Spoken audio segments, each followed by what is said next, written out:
Hello everyone, स्वागत करता हूं आप सभी का नेक्स्ट टॉपर की इस बोर्ड एक्सप्रेस सीरीज में, जहां पर चैप्टर का नाम है एटम्स। बहुत छोटा सा, बहुत नन्हा सा, प्यारा सा चैप्टर है, लेकिन उतना ही आईएमपी है क्योंकि 5 मार्क्स के क्वेश्चन यहां से पूछे जाते हैं।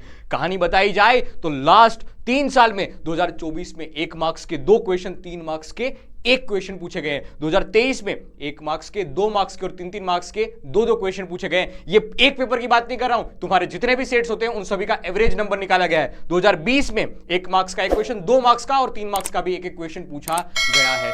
अब इसकी खास बात यह है कि बड़ा क्वेश्चन नहीं पूछा जाता है, छोटे छोटे नन्हे मुन्ने क्वेश्चन पूछे जाते हैं, तो इसको याद रखना भी बहुत सिंपल हो जाएगा। अब देख, ये पूरा का पूरा चैप्टर समझाया किसके बारे में है? नाम ही एटम्स, तो एटम का कौन सा एक्चुअली में एटम कैसा दिखता है, उसका शेप और साइज कैसा होता है, उसके बारे में समझाने के लिए लड़ाइयां हो रही है। उन्होंने पहले एक डाल्टन साहब, उनके पहले भी कणा देकर के ऋषि आ रहे थे, उन्होंने इनके बारे में इंफॉर्मेशन दी कि एटम्स में क्या क्या होता है वगैरह वगैरह। फिर जॉर्डन डाल्टन साहब की थियरी आती है, उसके बाद कहानी आती है जे थॉमसन साहब का मॉडल, और उसके बाद एक रदरफोर्ड मॉडल और नील्स बोहर साहब का मॉडल। अब हमारे लिए सिलेबस के हिसाब से और एग्जाम पॉइंट ऑफ व्यू के हिसाब से काम की जो बात रहेगी वो इन दोनों की रहेगी। यहां से क्वेश्चंस बनते हैं, यहां से क्वेश्चन बनते हैं। ये दोनों पार्ट अपन डिटेल में पढ़ने वाले हैं, पक्का गारंटी के साथ बताता हूं। ये दोनों पार्ट हम समझने वाले और इससे बाहर क्वेश्चन नहीं जाएगा।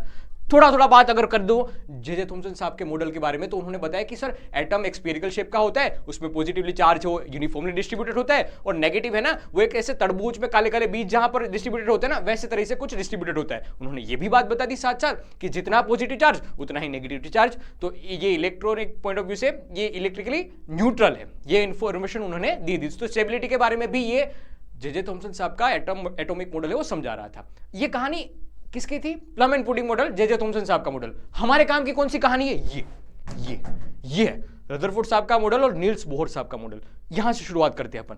एक गजब का एक्सपेरिमेंट होता है, अल्फा स्कैटरिंग वाला एक्सपेरिमेंट या रदरफोर्ड साहब का एक्सपेरिमेंट, कि जिसमें पूछा गया कि ऐसा क्यों हो रहा है। इससे पहले डाल्टन साहब की थियरी, जे थॉमसन साहब की थियरी जो गई ना, उनको पूछा गया कि ये क्यों हो रहा है, तो उन्होंने हाथ खड़े कर दिए कि हमें इसके बारे में कोई पता नहीं है।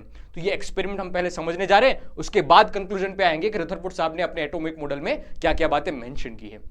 देखिए, एक्सपेरिमेंट समझने जा रहे हैं अपन।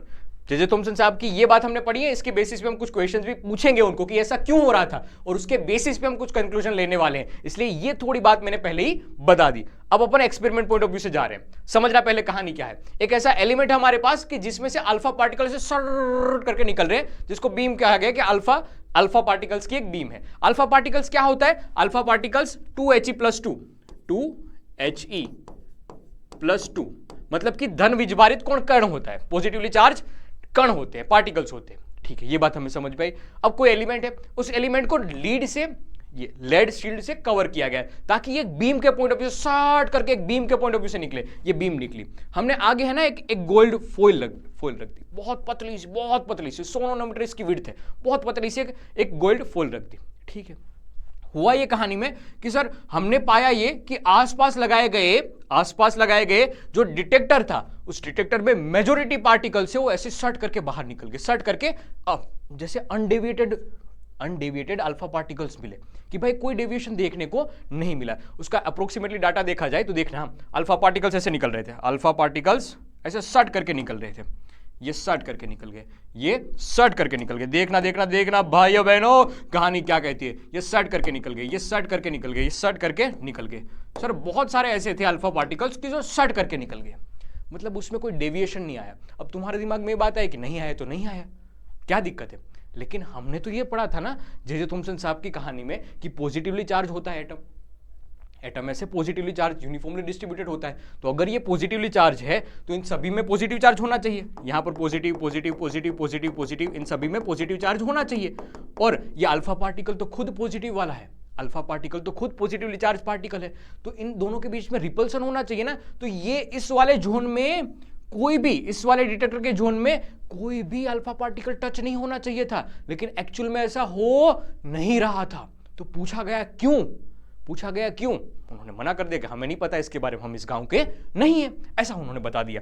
अब ये एक्सपेरिमेंट पे हमें ऑब्जर्वेशन ऐसा मिल रहा है, हमें ऐसा ऑब्जर्वेशन मिल रहा है। ऑब्जर्वेशन ये मिल रहा है कि अप्रोक्सीमेटली डाटा ये कि अगर 10,000 अल्फा पार्टिकल्स जा रहे हैं तो उसमें से 8,000 जितने तो अनडेविएटेड है, ऐसे सीधे ही बाहर निकल जा रहे हैं। इसका जूम पॉइंट ऑफ व्यू है। ये गोल्ड फॉइल, उसमें एक एटम मैंने लिया है, उस एक एटम का डायग्राम यहां पर रिप्रेजेंट किया गया है कि सर 8,000 जितने तो ऐसे ही निकल जा रहे हैं अनडेविएटेड, उसमें कोई एंगल का ऐसे स्कैटरिंग वाला एंगल नहीं बन रहा है, डेविएशन नहीं हो रहा है।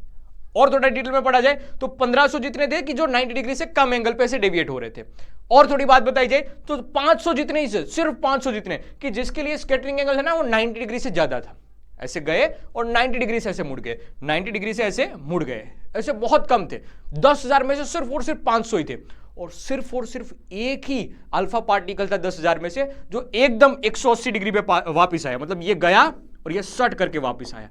एक ही अल्फा पार्टिकल 10,000 में से, 10,000 में से। ठीक है, ये समझने के लिए बातें हैं 10,000 में से। इसका मतलब ये हुआ कि सर एटम के अंदर, इस एटम के अंदर पॉजिटिवली चार्ज है वो हर जगह पे डिस्ट्रीब्यूटेड नहीं होगा। पॉजिटिवली चार्ज है वो हर जगह पे डिस्ट्रीब्यूटेड नहीं होगा। कोई ऐसी फिक्स्ड रीजन होगी जहां पर ही ये पॉजिटिवली चार्ज होगा, कोई ऐसी फिक्स्ड रीजन होगी जहां पर ही ये पॉजिटिवली चार्ज पार्टिकल बैठे होंगे, पॉजिटिवली चार्ज बैठा हुआ होगा। हर एटम के हर जगह पे ऐसे पॉजिटिव चार्ज नहीं होगा। तो एक बात उन्होंने ये बताई पहले, रुदरफोर्ड साहब के कंक्लूजन में ये बात मेंशन हुई कि एटम का मेजॉरिटी पार्ट है वो खाली है, तभी इसी की वजह से ये मेजॉरिटी अल्फा पार्टिकल वो निकल जा रहे हैं, अनडिविडेड निकल जा रहे हैं।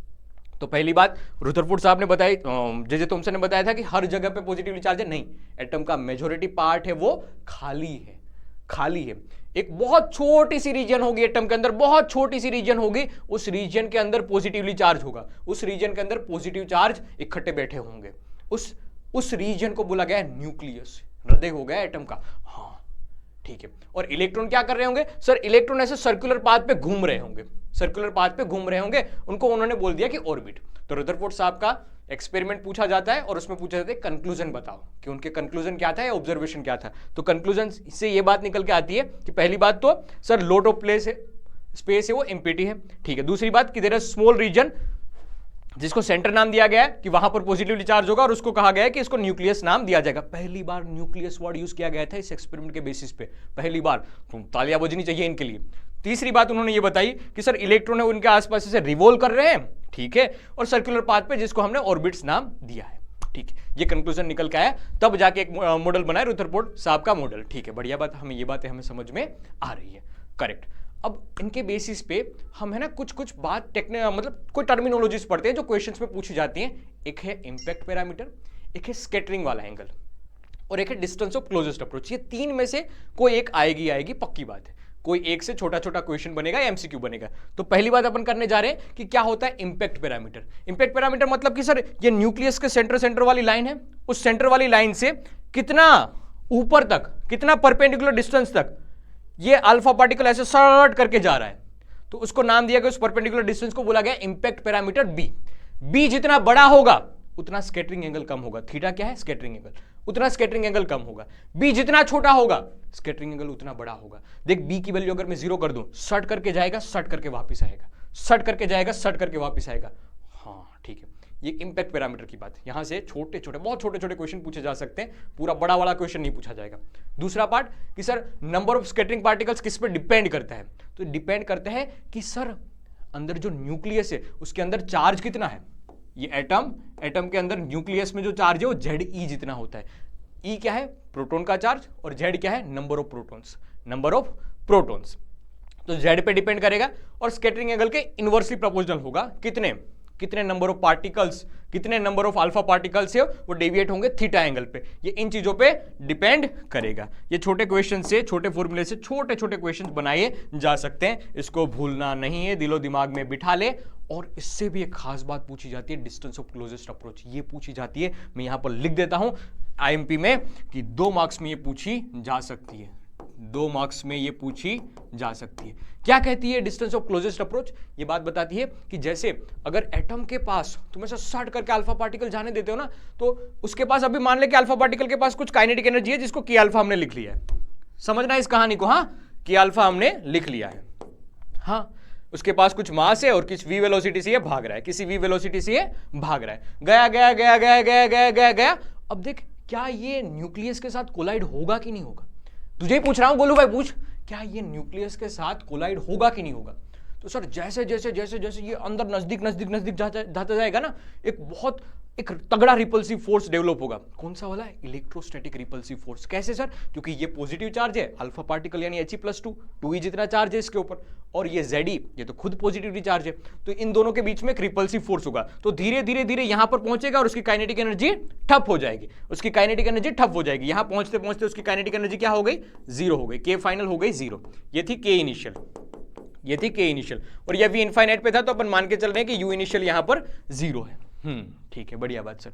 तो अगर कंजर्वेशन ऑफ मैकेनिकल एनर्जी का यूज किया जाए तो इनिशियल में उसके पास थी काइनेटिक एनर्जी, कोई भी पोटेंशियल एनर्जी नहीं थी, फाइनली उसके पास काइनेटिक एनर्जी हो गई 0, और लिखा जाता है इसके पास कि पोटेंशियल एनर्जी कितनी हो गई होगी, तो पोटेंशियल एनर्जी लिखी जाएगी सर K यानी 1/4 एप्सिलॉन नॉट, इसका चार्ज Ze, दूसरे वाले का चार्ज अल्फा पार्टिकल था ना, तो 2e। देखना Ze है ये 2e है, दोनों एक नहीं है, Z और 2 के बीच में दोनों का डिफरेंस है, डेट का डायनासोर का डिफरेंस है, अपॉन करके दोनों के बीच का डिस्टेंस जब यहां पहुंच जाएगा तब R या फिर R0 लिखा जाएगा, इसको डिस्टेंस ऑफ क्लोजेस्ट अप्रोच बोला जाएगा। अब R को एक तरफ ले ले, बाकी सबको एक तरफ ले ले, सिंप्लीफाई कर दे। ये K अल्फा, ये K की वैल्यू क्या है, 1/4 एप्सिलॉन नॉट है, कंफ्यूज मत होना, ये K और ये K को काट मत देना गलती से भी। गाल पे करने वाला टीका और कपाल पे करने वाला टीका दोनों अलग अलग होता है, ध्यान में रखना ये बात। मैंने जो भी बोला वही शब्दों में यहां पर लिखा हुआ है कि ये कहना क्या चाहता है, क्योंकि क्वेश्चंस अगर 2 मार्क्स में पूछा गया तो सिर्फ तुम यही बात नहीं लिखोगे ना, कुछ थियोरेटिकल बातें भी लिखनी होगी। तो ये बातें पहले लिखनी है कि क्या बात है कि sir minimum distance beyond this alpha particle can not approach the nucleus of the targeted atom for the closest approach, kinetic energy converted into potential energy. सारी की सारी काइनेटिक एनर्जी पोटेंशियल एनर्जी में कन्वर्ट हो रही है। हमने किस theorem का यूज किया, कंजर्वेशन ऑफ मैकेनिकल एनर्जी का यूज किया। ठीक है, ये सारी बातें किसकी थी, रदरफोर्ड साहब की थी। अब देख वापस मैं ये बात बताता हूं कि यहां से न्यूक्लियस पहली बार वर्ड निकल के आया था, तो एक अच्छी बात उन्होंने बताई है। लेकिन फिर भी अगर थोड़ी सी बात की जाए कि इसमें लिमिटेशंस क्या है, इस पे क्या ड्रॉबैक्स है कि जिसके बेसिस पे हम और बता सकते हैं कि ये और इंप्रूव किया जा सकता है। इंप्रूवमेंट इज एवरीवेयर, तो कुछ ना कुछ बातें तो है, लेकिन फिर भी एक अच्छा मॉडल, एक अच्छा एक्सपेरिमेंट की जिसकी वजह से मैं न्यूक्लियस के बारे में पता चला। तो उन्होंने है ना, रदरफोर्ड साहब ने ऑर्बिट्स के बारे में बता दिया कि इलेक्ट्रॉन ऐसे नाच रहे हैं, इलेक्ट्रॉन ऐसे घूम रहे हैं, सर्कुलर मोशन कर रहे हैं उस पाथ पे। फिर ज्यादा कोई इंफॉर्मेशन नहीं दी, क्योंकि इलेक्ट्रोमैग्नेटिक थियरी ये कहती है कि इलेक्ट्रॉन ऐसे नाच रहे हैं सर्कुलर पाथ पे, तो कहीं ना कहीं उसके पास एक्सेलरेशन है। मेरी बात समझना, अगर कहीं ना कहीं कोई एक्सेलरेशन है तो wave theory, electromagnetic wave theory ये कहती है कि किसी भी एक्सेलरेटेड पार्टिकल, किसी भी इलेक्ट्रोमैग्नेटिक पार्टिकल के पास अगर एक्सेलरेशन है तो वो कहीं ना कहीं इलेक्ट्रोमैग्नेटिक रे, इलेक्ट्रोमैग्नेटिक वेव इमिट करेगा। और अगर वो इलेक्ट्रोमैग्नेटिक वेव इमिट करेगा तो एनर्जी घटती जाएगी ना, इलेक्ट्रॉन ऐसे सरर घूम रहा है और साथ साथ ऐसे रेडिएट भी कर रहा है, अगर एनर्जी रेडिएट करेगा तो एनर्जी घटती जाएगी, और एनर्जी घटती जाएगी तो वो न्यूक्लियस में समा जाएगा।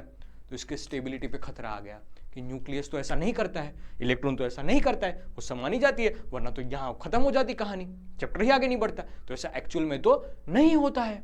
तो स्टेबिलिटी के बारे में रदरफोर्ड साहब कुछ ज्यादा बता नहीं पाए, लेकिन अगेन बताता हूं कि बहुत अच्छा एक्सपेरिमेंट जिसके बेसिस पे हमें न्यूक्लियस के बारे में पहली बार पता चला था। दूसरा ड्रॉबैक्स ऐसा भी लिखा जा सकता है, लाइन स्पेक्ट्रम ऑफ एटम्स, लेकिन फिर भी ये एक बात लिख के आ जाओ तब भी बड़ी अच्छी बात है। ठीक है, स्टेबिलिटी के बारे में एक तो नहीं बताया जा सकता। फिर दूसरी कहानी ये कि हाइड्रोजन गैस के में से ये लाइट पास की जाए तो कुछ एब्जॉर्प्शन होता है, कुछ इमिशन होता है, तो ऐसे बैंड डायग्राम मिलता है। क्या मिलता है, बैंड स्पेक्ट्रम मिलता है। ये बैंड स्पेक्ट्रम के बारे में बता नहीं पा रहे थे। ठीक है, ये बढ़िया बात किसकी हुई, ये पूरी की पूरी बातें हुई रदरफोर्ड साहब के मॉडल के बारे में, जिसमें हमने पढ़ा क्या क्या सर, हमने पहले मॉडल के बारे में समझा, एक्सपेरिमेंट के बारे में समझा, कंक्लूजन ऑब्जर्वेशन समझा, कंक्लूजन देखा, उसके बाद इंपैक्ट पैरामीटर जो थीटा एंगल वाली कहानी थी, नंबर ऑफ अल्फा पार्टिकल्स उसके बारे में कहानी, और डिस्टेंस ऑफ क्लोजेस्ट अप्रोच, उसके बाद ड्रॉबैक्स की बात हुई। अब आ रहा है बोहर साहब का मॉडल। क्या कहता है ये बोहर साहब का मॉडल, तो यहां से कहानी शुरुआत होती है। उन्होंने ना 3 पोस्टुलेट में इसको तोड़ दिया, 3 अभिधारणाएं व्यक्त कर दी कि ऐसा ऐसा होता है, कहानी खत्म, ऐसा ऐसा होता है, कहानी खत्म। तो 3 पोस्टुलेट बहुत फेमस है, बहुत फेमस। ये पूछे जाते हैं, भर भर के क्वेश्चन पूछे जाते हैं। तुम पेपर उठा के देख लो किसी भी साल का, अगर यहां से क्वेश्चन बनना होता तो इसको फर्स्ट प्रायोरिटी दी जाती है कि यहां से पूछा जाओ। तो 3 मार्क्स में बनाया जा सकता है, 2 मार्क्स में भी पूछा जा सकता है, पता नहीं मतलब इसको तोड़ तोड़ के भी पूछा जा सकता है, लेकिन यहां से क्वेश्चन आता है। तो लिख के ले बेटा, क्या कहना चाहता है ये बोहर मॉडल। तो उन्होंने पहली बात यह बताई कि इलेक्ट्रॉन जिस कक्षा में जिस सर्कुलर पाथ पे घूम रहा है उसको एक तो नाम दिया गया ऑर्बिट्स, और उसको खास बात बताई गई है कि ये ऑर्बिट ऐसी टाइप की है कि जिसमें एनर्जी का लॉस नहीं होता, ये एक स्पेशल टाइप की ऑर्बिटल है। बता दे, उन्होंने पैच चिपका दिया कि ये सर ऐसी स्पेशल टाइप की है कि इस ऑर्बिट में अगर इलेक्ट्रॉन घूमेगा ना वो कोई एनर्जी का ऐसे इमिशन नहीं करेगा, कोई भी रेडिएशन नहीं होगा उसमें। अच्छी बात है। वहां पर और भी उन्होंने इंफॉर्मेशन दी है कि यहां पर लगने वाला जो सेंट्रीफ्यूगल, अगर इसी फ्रेम में तुम बैठ जाओ तो सेंट्रीफ्यूगल फोर्स है वो कोलंबियन फोर्स से बैलेंस आउट होता है। मतलब कोलंबियन फोर्स मतलब के जेड ई, इलेक्ट्रॉन घूम रहा है तो ई अपन करके दोनों के बीच का distance radius of atom R का स्क्वायर, और इज इक्वल टू करके हमने लिख लिया mv square by R centrifugal force. यहां से सिंप्लीफाई कर दो, ये बात भी सही है। तो ये पहली अभिधारणा है, पहला पोस्टुलेट। बोहर का फर्स्ट पोस्टुलेट ऑर्बिटल के बारे में था, फोर्स बैलेंस आउट करने की बात बता रहा था। ठीक है, पूछा जाता है, याद रखना पूछा जाता है। दूसरा, उन्होंने ये बताया कि इस ऑर्बिट की कुछ खास बात है। इस ऑर्बिट में एंगुलर मोमेंटम होता है ना, इस ऑर्बिट में अगर कोई इलेक्ट्रॉन है वो ऐसे घूम रहा है v वेलोसिटी से, उसका मास m है, ठीक है, और रेडियस r है, तो उसका एंगुलर मोमेंटम लिखा जाता है L is equal to mvr। L is equal to mvr, mass m, velocity v से भाग रहा है ये ऊपर की डायरेक्शन में, ये रेडियस r है और वेलोसिटी v है, मास इसका m है। तो ये एंगुलर मोमेंटम है वो कांस्टेंट होता है। कैसे कांस्टेंट होता है? वो हमेशा h/2π के मल्टीप्लाई में होगा, जहां n की वैल्यू 1 2 3 4 ऐसे हो सकती है। ये दूसरा पोस्टुलेट उन्होंने समझा है। दूसरे पोस्टुलेट ये लिखा हुआ आ गया अब्राकडाब्रा। देख क्या बता रहा है कि during the revolution around the nucleus the orbital angular momentum of electron L will be integral multiple of h/2π। h/2π के मल्टीप्लाई में होगी, जहां पर n की वैल्यू है 1 2 3 4 ऐसे चेंज करती है। n की वैल्यू 1 हो सकती है, 2 हो सकती है, 3 हो सकती है, 4 हो सकती है, टक टक टक टक टक करके हो सकती है। फर्स्ट वाले के लिए मतलब इलेक्ट्रॉन ऐसा जरूरी नहीं है कि एक ही ऑर्बिट में हो, ऐसी बहुत सारी ऑर्बिट हो सकती है। तो ये फर्स्ट वाली अंदर है वो, ये मान लो सेकेंड वाली ऑर्बिट, ओहो ये तो कुछ ज्यादा ही बड़ा हो गया, ये थर्ड वाली, ऐसे बहुत सारी ऑर्बिट हो सकती है। ठीक है, ये हमने लिख रहा, ये n is equal to 1, n is equal to 2, n is equal to 3, इसको ग्राउंड स्टेट बोला जाता है। n इज इक्वल टू 1 को second state, second n is equal to 3 वाला। ठीक है, अब ऐसा भी बोला जाता है इसको फर्स्ट एक्साइटेड स्टेट, इलेक्ट्रॉन यहां से भाग के बाहर आता है। ठीक है, तो फर्स्ट एक्साइटेड स्टेट, इसको सेकंड एक्साइटेड स्टेट ऐसा भी बोला जाता है। लेकिन n इज इक्वल टू 1 2 3 वाली कहानी तुम्हें दिमाग में बैठनी चाहिए। क्या बात बताई sir? L angular momentum is equal to h/2π के मल्टीप्लाई में होता है। आगे हमने n लगा दिए, n की वैल्यू 1 2 3 4 ऐसे लिखी जा सकती है, उस कक्षा के लिए, उस ऑर्बिट के लिए लिखी जा सकती है। सेकंड पोस्टुलेट के बारे में ये बात बताई। अब है ना, हमने प्रीवियसली एक चैप्टर भी पढ़ा हुआ है, क्या, कौन सा वाला? ड्यूअल नेचर वाला। उसमें दी ब्रोगली साहब आ रहे थे, दी ब्रोगली साहब ने भी यहां पर एक इंफॉर्मेशन दी है कि ये है ना बात वेव थियरी से भी बताई जा सकती है। इलेक्ट्रॉन तो हालांकि पार्टिकल है, लेकिन फिर भी बताया था ना कि हर एक मैटर के पास कुछ ना कुछ वेव नेचर है, तो सर इसको वेव थियरी से भी समझाया जा सकता है। तो उन्होंने पूछा गया, बोहर साहब ने पूछा, बता भाई डी ब्रोगली साहब तू भी मुझे एक्सप्लेन करके, ऐसा क्यों तुमने बताया? ये क्वेश्चन भी पूछा जाता है। देख, उन दोनों की कन्वर्जेशन थी, लेकिन क्वेश्चन हमारी बोर्ड्स में आते हैं। क्या ये क्वेश्चन कहते हैं? ये क्वेश्चन ऐसा बताता है कि कहीं ना कहीं स्टेशनरी वेव के बारे में हमने पढ़ा हुआ है, कहीं ना कहीं ऐसे स्टेशनरी वेव के बारे में पढ़ा हुआ है। ये ऐसे कुछ दिखती थी, ये ऐसे कुछ दिखती थी, रूट रूट रूट रूट ऐसे कुछ दिखती थी, root root root root root root root root. ठीक है, ऐसे कुछ दिखती थी। हाँ, अब हमें ये पता चल रहा था कि सर ये दो लूप अगर बन रहे हैं तो ये दोनों के बीच की डिस्टेंस होता है लैम्बडा। यहां पर भी देख ऐसे इलेक्ट्रॉन भाग रहे हैं ना, तो कुछ ना कुछ वेव नेचर टाइप दिखता है। तो ये लैम्बडा लैम्बडा लैम्बडा लैम्बडा ऐसे पता नहीं कितने लैम्बडा होते होंगे, पता नहीं कितना लैम्बडा होते होंगे। तो हमने लिख लिया इसको n लैम्बडा, हमने इसको लिख लिया n लैम्बडा। अब ये n lambda is equal to करके देखना मेरे भाई, n lambda is equal to करके क्या मैं पूरी की पूरी जो लेंथ होगी उसको अगर खोल दूं, एक साइड से ऐसे खोल दूं, तो क्या ये 2πr जितनी पेरिफेरी नहीं हो जाएगी? हाँ, बात तो आपकी सही है। तो ये 2πr। अब कहीं ना कहीं हमने ये बात भी पढ़ी हुई है सर, कहां पर पढ़ी हुई है? डी ब्रोगली साहब ने बताई थी कि lambda is equal to h/mv। अरे हाँ सर, ये बात तो हमने पढ़ी हुई है। तो क्या मैं लिख सकता हूं h/mv और ये 2πr? थोड़ा और सिंप्लीफाई मैंने किया तो यहां से लिखा जाएगा, सर r को ऊपर ले जाता हूं तो ऐसा हो जाएगा nh अपॉन करके 2π और ये आ जाएगा mvr। तो यही बात तो उन्होंने पहले बताई थी कि mvr is equal to nh upon करके 2π। यही बात तो उन्होंने पहले बताई थी कि mvr nh अपॉन 2π। देख, डी ब्रोगली साहब ने भी ये बात बता दी। छोटी छोटी लिखी हुई बातें हैं जो मैंने समझाई वही, लेकिन अगर ये 2 मार्क्स पे क्वेश्चन पूछा जाए तो ये तुम्हें लिखना आना चाहिए। ये पूछा गया है प्रीवियसली बहुत बार ये क्वेश्चन पूछा गया है और पूछे जाते भी हैं, संभावनाएं कहती है ये क्वेश्चन पूछा जाता है। ठीक है, थर्ड पोस्टुलेट अभी बाकी है। क्या बता रहा है थर्ड पोस्टुलेट? तीसरी अभिधारणा है, क्या कहती है कि अगर इलेक्ट्रॉन को लोअर ऑर्बिट से हायर ऑर्बिट में जा रहा है तो उसको कुछ एनर्जी खानी पड़ेगी, कुछ एनर्जी एब्सॉर्ब करनी पड़ेगी। ठीक है, और अगर कोई इलेक्ट्रॉन हायर ऑर्बिट से लोअर ऑर्बिट में आता है तो कोई एनर्जी रिलीज करता है। वो एनर्जी किस फॉर्म में खाता है या किस फॉर्म में रिलीज करता है? इलेक्ट्रोमैग्नेटिक वेव के फॉर्म में खाता है। ये कहानी उन्होंने बताई है कि सर ये एनर्जी, मान लिया कि सर अभी ये n=3 में है और वहां से ये आ रहा है मान लिया जाए n=1 पे आ रहा है, ग्राउंड स्टेट में आ रहा है, ग्राउंड स्टेट में ये पहुंच रहा है तो उसके ये आया सर हायर से लोअर ना, हायर से ये लोअर एनर्जी पे आया है, हायर से ये लोअर एनर्जी स्टेट पे आया तो कुछ इलेक्ट्रोमैग्नेटिक वेव का एमिशन करेगा। ये इलेक्ट्रोमैग्नेटिक वेव की एनर्जी कितनी होगी? hc/λ जितनी होगी। ये एनर्जी लिखी जाएगी hc/λ किसके इक्वल? सर जो एनर्जी का डिफरेंस होगा इन दोनों ऑर्बिट के बीच में उसके जितनी। वो कितना होगा सर? कहां से कहां तक आ रहा है? E3 से लेके E1 तक आ रहा है, E3 से लेके E1 तक आ रहा है तो दोनों के बीच का डिफरेंस लिखा जाएगा। ठीक है सर, इलेक्ट्रोमैग्नेटिक वेव सर कितना खाएगा कितना निकालेगा, उस इलेक्ट्रोमैग्नेटिक वेव की एनर्जी कितनी होगी, वो इन दोनों एनर्जी स्टेट के बीच का डिफरेंस जितनी होगी। अब इसमें खास बात यह है कि सर हमें तो पता ही नहीं कि एनर्जी कैसे लिखते हैं। आपने बताया था रेडियस के बारे में, हमें तो पता ही नहीं कि रेडियस कैसे लिखते हैं। आपने बताया था एंगुलर मोमेंटम mvr=nh/2π, उसमें n ऑर्बिट n=1 तो ग्राउंड स्टेट n=2 तो 2 वाली कक्षा, ठीक है ये पता है, लेकिन v वेलोसिटी के बारे में भी हमें पता नहीं था।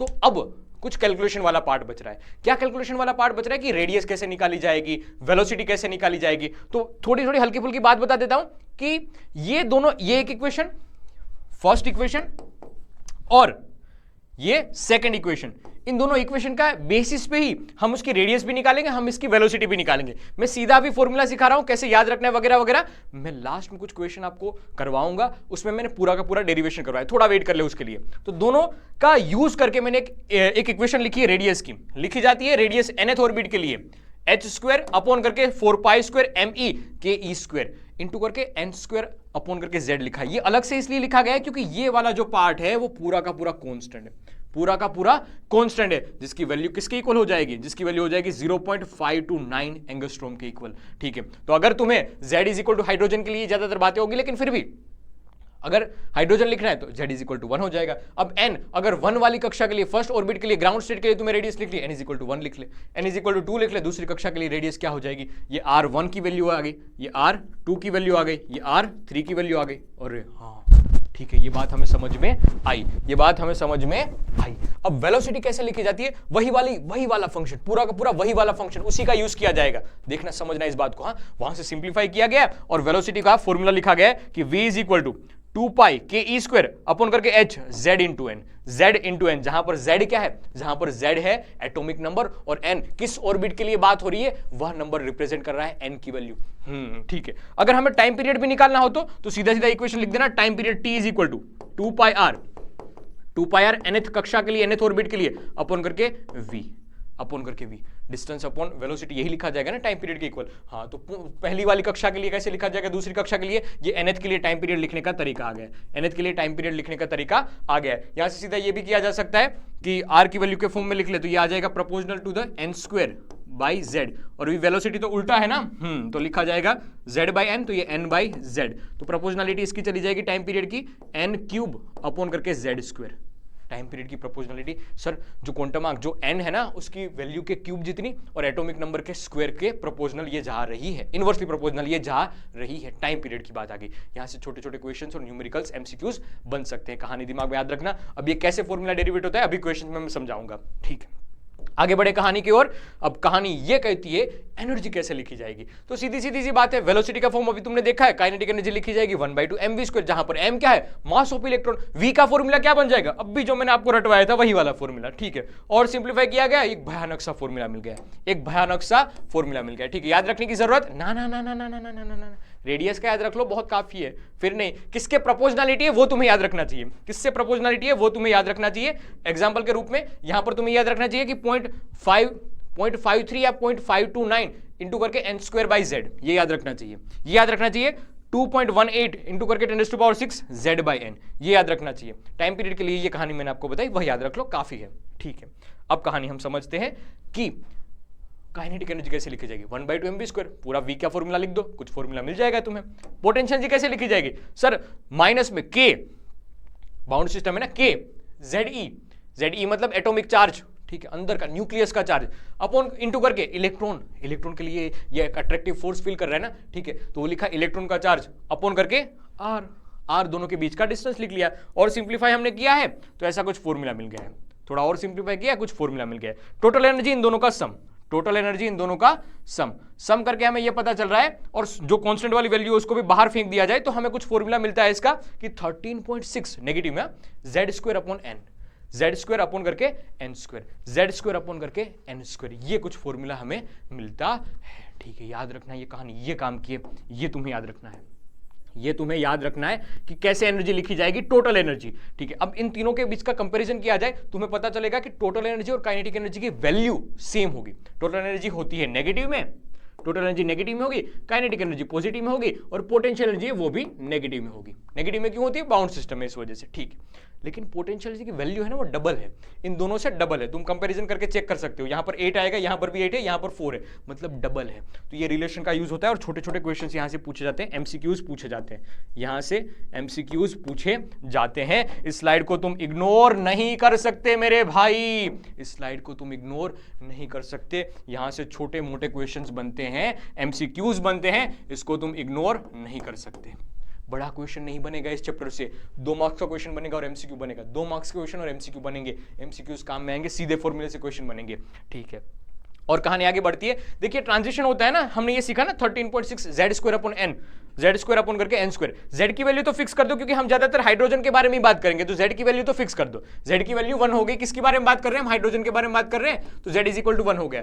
अब हमने लिखना सीखा कि कोई भी एनर्जी के लिए, कोई भी nth स्टेट की एनर्जी के लिए कैसे लिखा जाएगा, तो -13.6 अपॉन करके n का स्क्वायर, और यह चला जाएगा इलेक्ट्रोवोल्ट में, और सिंप्लीफाई करके हमने बात बता दी है। तो अगर ग्राउंड स्टेट की बात की जाए तो नेगेटिव में 13.6, n इज इक्वल टू 2 की बात की जाए तो नेगेटिव में 3.4, और थोड़ा ऊपर चला जाए माइनस में 1.51, फिर ऊपर चला जाए माइनस में 85 इलेक्ट्रोवोल्ट।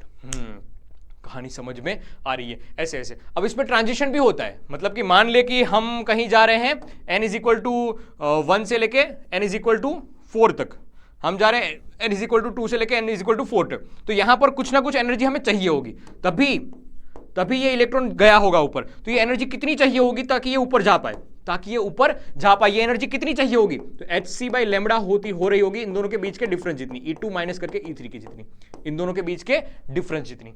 E2 E4 है ना, E4 हमने लिखना भी सीखा है। अगर वो वापिस आ रहा है, मान लिया जाए कि ये वापिस आ रहा है E4 से लेके E2 तक वापिस आ रहा है, तो कोई ना कोई ये एनर्जी का इमिशन करेगा, ये कोई ना कोई एनर्जी का इमिशन करेगा इलेक्ट्रोमैग्नेटिक वेव के फॉर्म में। ये एनर्जी कितनी होगी, ये hc/λ होगी इन दोनों के बीच के डिफरेंस जितनी, मतलब कि E2 माइनस करके E4, इन दोनों के बीच के डिफरेंस जितनी। अब यहां से भी एक जनरलाइज फॉर्मूला बनाया गया है, hc/λ है ना, hc/λ इज इक्वल टू हमने लिखा 13.6, देख दोनों के बीच का डिफरेंस है, तो 13.6 को कॉमन निकाल दिया, z² को भी कॉमन, हालांकि z की वैल्यू तो हमारे लिए 1 ही होगी, मेजॉरिटी केस में 1 ही होगी, लेकिन फिर भी z की वैल्यू साथ साथ लिखते हैं, n1 का स्क्वायर माइनस करके n2 का स्क्वायर। हम जनरलाइज केस समझ रहे हैं कि n1 से n2 जा रहा है, कहां जा रहा है सर, ये n1 से लेके n2 तक जा रहा है, कुछ एनर्जी खा रहा है, कितनी एनर्जी खा रहा है, hc/λ खा रहा है। देखिए एनर्जी सेम होगी, अगर उसको n1 से n2 तक जाना है तो सर कुछ एनर्जी खाएगा, कितनी खाएगा, इन दोनों के बीच के डिफरेंस जितनी। अगर वो n2 से n1 आ रहा है तो एनर्जी इमिट करेगा, हायर से लोअर एनर्जी इमिट करता है, वही वाली बात यहां पर भी लिखी हुई है। ठीक है, बढ़िया बात। सर कैसे लिखी जाएगी, दोनों के बीच का डिफरेंस n1 का स्क्वायर माइनस करके n2 का स्क्वायर। अब hc/λ है, उसको डिनोमिनेटर में डाल दे, इसको कहा जाता है, इस कांस्टेंट को बोला जाएगा, पूरी की पूरी कांस्टेंट वैल्यू को बोला जाएगा रीडबर्ग कांस्टेंट। अब एमसीक्यू पर्पस से ना 1/रीडबर्ग की वैल्यू लिखी जाती है 921 एंगस्ट्रॉम। यहां से छोटे छोटे क्वेश्चन बन जाएंगे, सीधे क्वेश्चन छोटे छोटे बन जाएंगे, तो एमसीक्यू पर्पस से इसका यूज किया जाता है। फिर भी बता देता हूं, ये एमसीक्यूज पर्पस से इसका यूज किया जाता है, सीधे फॉर्मूले का यूज किया जाता है। रीडबर्ग कांस्टेंट किसको कहा जाता है, इसको रीडबर्ग कांस्टेंट कहा जाता है। ठीक है, हमने वैल्यू निकाली। ये 13.6 कैसे आया था, मैंने एनर्जी वाला फॉर्म लिखा हुआ है, उसी की वैल्यू निकाली थी। बढ़िया बात। आगे बढ़ा जाए, एक सीरीज समझते हैं, वही वाली लाइमन बामर पासोन ब्रैकेट फुंड वाली जो केमिस्ट्री में तुम पढ़ा करते थे, कि अगर सर वो कोई भी ऑर्बिट से आ रहा है, कहां पर n इज इक्वल टू 1 पे आ रहा है, उस सीरीज को, उस इमिशन वाले स्पेक्ट्रम को बोला जाएगा लाइमन सीरीज। ये अल्ट्रावायोलेट रीजन में आती है। ठीक है, अगर सर कोई भी स्टेट से आ रहा है n इज इक्वल टू 2 पे, कहा जाएगा बाल्मर सीरीज। ठीक है, कौन सी वाली रेंज में आएगी इसकी लाइट जो होगी वो? Sir visible light, visible electromagnetic wave की रीजन में आएगी। ठीक है sir, n is equal to 3 Paschen 1, n is equal to 4 Brackett, n is equal to 5 it's a Pfund. ठीक है, ये बात हमें समझ में आई, n इज इक्वल टू 2, इसको याद भी रखा जाता है ऐसे छोटे छोटे बच्चों के में, लांबा पोला ब्रेकफास्ट, लाइमन बामर पास ऑन ब्रैकेट फूड। ठीक है, ये रीजन याद रखना और समझना कि कौन से वाले के लिए। अब छोटी छोटी बात यहां पर याद रख कि अगर सर ट्रांजिशन बहुत बड़ा है, मतलब n इज इक्वल टू 1 से लेकर n is equal to infinite पे है, तो वहां पर जो तुम्हें लेमड़ा मिलेगी वो ट्रांजिशन अगर बड़ा है तो लेमड़ा मिलेगी वो बहुत छोटी होगी। एनर्जी का डिफरेंस अगर बहुत बड़ा है तो लेमड़ा छोटी मिलेगी, और एनर्जी का डिफरेंस अगर छोटा है तो लेमड़ा तुम्हें मैक्सिमम मिलेगी, बड़ी मिलेगी। ये छोटे छोटे क्वेश्चंस एमसीक्यूज में पूछे जाते हैं, या एमसीक्यूज यहां से बनाए जाते हैं। तुम्हें पूछा जा सकता है कि इन दोनों में से किस में लेमड़ा ज्यादा मिलेगी, तो देखना एनर्जी का डिफरेंस कहां पर ज्यादा है, जहां पर ज्यादा वहां पर लेमड़ा मैक्सिमम, लेमड़ा मिनिमम, और जहां पर एनर्जी का डिफरेंस है बहुत छोटा, वहां पर लेमड़ा लिखी जाएगी अच्छी खासी बड़ी वाली। ठीक है, और एक कहानी ये भी है कि अगर वो n1 से या n2 पे आ रहा है, या मान लिया जाए कोई भी एक स्टेट से n is equal to n plus n से वो n इज इक्वल टू 1 पे आ रहा है, ग्राउंड स्टेट पे आ रहा है, तो कितने नंबर ऑफ फोटॉन्स वाली इलेक्ट्रोमैग्नेटिक वेव्स बाहर निकल सकती है, कितनी पॉसिबिलिटीज हो सकती है, कितनी रेज इमिट हो सकती है। तो उसकी पॉसिबिलिटीज लिखिए n माइनस करके n इंटू करके n-1 अब डिवाइड बाई 2। छोटे छोटे एमसीक्यूज यहां से पूछे जाते हैं, इतना बड़ा पार्ट नहीं, सीधा सीधा ये तुम वहां पर भी याद रखते थे, वही वाली बात है। छोटे एमसीक्यूज यहां से पूछे जाएंगे, कोई बड़ा क्वेश्चन यहां से पूछा नहीं जाएगा, कोई बड़ा क्वेश्चन यहां से नहीं आएगा। क्या पूछे जाएंगे? यहां से एमसीक्यूज पूछे जाएंगे, यहां से एमसीक्यूज पूछे जा सकते हैं, और इस वाले पार्ट से कोई न्यूमेरिकल भी बन सकता है, इस वाले पार्ट से न्यूमेरिकल बन सकता है। ठीक है, और कहानी आगे बढ़ते हैं, हम समझते हैं इसकी लिमिटेशंस के बारे में। पूरी की पूरी कहानी थी बोहर्स मॉडल, 3 पोस्टुलेट पढ़े, इसमें रेडियस का फॉर्म, वेलोसिटी का फॉर्म, टाइम पीरियड का फॉर्म, और तो और हमने एनर्जी लिखना सीखा, kinetic energy, potential energy, total energy भी लिखना सीखा, इन तीनों के बीच का रिलेशन भी समझा। फिर एक कक्षा से दूसरी कक्षा में आते तो इमिशन कितना होगा, कितनी वेवलेंथ मिलेगी, कितनी फ्रीक्वेंसी मिलेगी, वो भी साथ साथ लिख सकते हैं। hc/λ लिखते थे, उसकी जगह hf लिख देना, तुम्हें फ्रीक्वेंसी मिल जाएगी। ठीक है, और सर सीरीज के बारे में भी समझा, लाइमन बामर पास ऑन ब्रैकेट फूड के बारे में समझा। अब ये लिमिटेशंस क्या है कि इसमें कौन कौन सी चीजें अभी भी थी जो इंप्रूव हो सकती थी। तो एक बात बताइए कि सिर्फ और सिर्फ है ना हाइड्रोजन लाइक एटम्स के लिए ही यूज किया जा सकता है। जेड की वैल्यू इसीलिए तो 1 लिखी जाती है मेजॉरिटी केस में, कि हाइड्रोजन लाइक एटम मतलब कि He+2, जिसमें एक इलेक्ट्रॉनिक स्पीसीज की बात हो रही है, एक इलेक्ट्रॉनिक स्पीसीज He, हालांकि उनके पास 2 इलेक्ट्रॉन होते हैं, एक इलेक्ट्रॉन गायब, He+, लिथियम +2, एक ही इलेक्ट्रॉन बचा है, तो H लाइक एटम के लिए ही एप्लीकेबल है। दूसरी बात ये भी बताइए कि does not explain fine structure of a spectral lines in a H atom. जो अभी पहले वाला जो रुदरफोर्ड साहब मैंने ग्राफ देखकर दिखाया था, उसी में कुछ कुछ वेरिएशन होता है, उस वेन डायग्राम को ये अच्छे से समझा नहीं पा रहे थे। तीसरा एक बात ये भी बताई गई कि ये एग्जैक्ट एक्सप्लेन नहीं करता है ऑर्बिटल के शेप के बारे में, ये एग्जैक्टली एक्सप्लेन नहीं करता है। ठीक है, तो बोहर साहब की मॉडल में भी कुछ कुछ लिमिटेशंस, कुछ कुछ ड्रॉबैक्स हमने लिखी है, ये भी याद रखना। ये भी छोटे छोटे क्वेश्चंस के फॉर्म में, मतलब 2 मार्क्स में क्वेश्चन पूछे जा सकते हैं। ठीक है, अब कहानी आगे बढ़ती है और हम समझने जा रहे हैं छोटे छोटे क्वेश्चंस कैसे पूछे जाते हैं। पहला क्वेश्चन आपके सामने है, ये ऐसे क्वेश्चन है मोस्ट एक्सपेक्टेड टाइप के, मोस्ट एक्सपेक्टेड टाइप के। समझना है इस क्वेश्चन के बारे में। देख, मैंने सॉल्यूशन पहले से कर दिया है, बहुत छोटे छोटे क्वेश्चन है, किसके प्रपोजल है, ये मोस्ट एक्सपेक्टेड है, प्रैक्टिस कर। मैंने पहले से सॉल्यूशन कर दिया है, इसलिए कहीं इधर उधर भटकने की जरूरत नहीं है। पहले खुद से देख ले अच्छे से, तुम्हारा आंसर क्या आ रहा है वो सोच ले, समझ ले, और वापस इस पीपीटी पे देख ले कि ये जो सॉल्यूशन लिखा है उससे मेरा आंसर मैच कर रहा है या नहीं कर रहा है। ठीक है, देखता जा, आगे बढ़ता जा, देखता जा, आगे बढ़ता जा। हाथ से सॉल्यूशन लिखे हैं इसलिए तुम्हें आराम से समझ में आएंगे। इसमें कोई ऐसी आपत्तिजनक लैंग्वेज का यूज नहीं किया है कि जिसकी वजह से तुम्हें लगे कि बहुत डिफिकल्ट हो रहा है। बहुत छोटी छोटी बातें हैं, बहुत छोटी छोटी बातें, और एग्जाम में भी कैसे लिखना है उसका भी ध्यान साथ साथ रखा गया है, अगर ये पार्ट तुमने कंप्लीट कर लिया है तो इसके बाहर कुछ नहीं जाएगा, गारंटी मैं लेता हूं। लेकिन हाँ, याद तुम्हें रखना पड़ेगा, लिखना भी तुम्हें पड़ेगा, समझना भी तुम्हें पड़ेगा। हालांकि समझा तो मैं रहा हूं, लेकिन तुम्हारे अंदर भी समझने की एबिलिटी तो होनी चाहिए ना भाई। ठीक है, अगर स्क्रीनशॉट ले रहा है तो स्क्रीनशॉट फटाफट लेता जा, और अगर स्क्रीनशॉट नहीं ले रहा है तो तुम्हें पीपीटी ऐप पे मिल जाएगी या डिस्क्रिप्शन पे भी मिल जाएगी। ठीक है, तो बस यही कहानी थी चैप्टर एटम की। यहीं तक रखते हैं। ये क्वेश्चन अच्छे से देख ले, समझ ले, सोच ले इसके बारे में। अगर ये अच्छे से कर लिया है तो 5 मार्क्स तुम्हारी जेब में है। इसी के साथ एटम्स चैप्टर का भी और इस सेशन का भी करते हैं स्वाहा।